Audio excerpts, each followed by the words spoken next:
தமிழக சட்டப்பேரவை தேர்தலுக்கான வேட்புமனு தாக்கல் நேற்றுடன் நிறைவடைந்த நிலையில் அந்த மனுக்கள் மீது இன்று பரிசீலனை நடைபெற்றது. இதில் மாதவரம் சட்டமன்ற தொகுதியில் போட்டியிட திமுக, அதிமுக, தமிழக வெற்றிக் கழகம், நாம் தமிழர் மற்றும் சுயேட்சை என பலர் வேட்புமனு தாக்கல் செய்திருந்தனர். இதில் மூர்த்தி என்ற பெயரில் சுயேட்சையாக 4 பேர் வேட்புமனு தாக்கல் செய்திருந்தனர். அதே பெயரில் அதிமுக வேட்பாளரும் முன்னாள் அமைச்சருமான மாதவரம் மூர்த்தியும் வேட்புமனு தாக்கல் செய்துள்ளார்.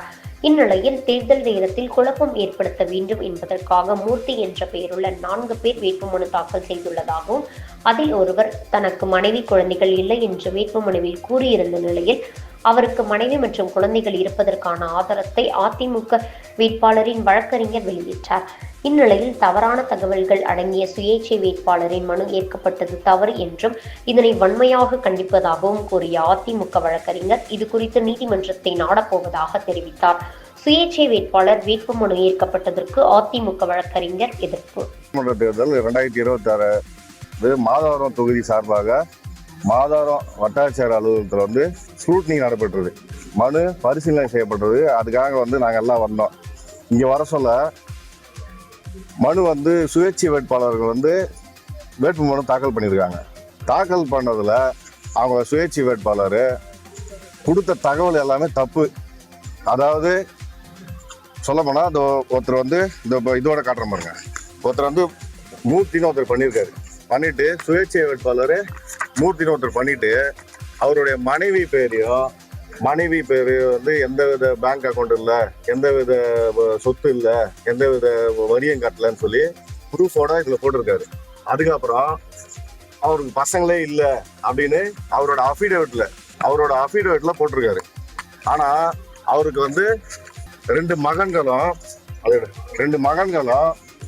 அவங்களோட மனைவி பேர்ல சொத்தும், அவங்க மனைவி பேர்ல பேங்க் பாஸ்புக்கும் இதை பாருங்க ஒரிஜினல். அவங்களோட மனைவி பேர்ல சொத்தும் அவங்க மனைவி பேர்ல பாஸ்புக்கும் 13 வருஷமா இயங்கி வருது. அதாவது இங்க பாருங்க, கடைசியா வாங்கின ரேஷன் கார்டில் வாங்கின 5000 ரூபா கூட வாங்கியிருக்காங்க. தினம் செலவு பண்ணிருக்காங்க. இது மாதிரி இதை பாருங்க, இது அவங்களோட 2 மகனுக்காக ஒரிஜினல் ரேஷன் கார்டு.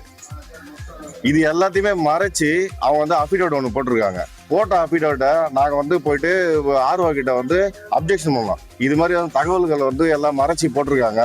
இதை அக்செப்ட் பண்ணக்கூடாது, இதை நிராகரின்னு சொல்லி மனு கொடுத்தோம். ஆனால் எந்த வித நடவடிக்கை இல்லாமல் இந்த மாதிரி ஃபோர்ஜரியான மனுவை தமிழக சட்டமன்ற தேர்தல் அலுவலர் அங்கீகரிக்கப்பட்டு இதை அக்செப்ட் பண்ணிட்டாரு.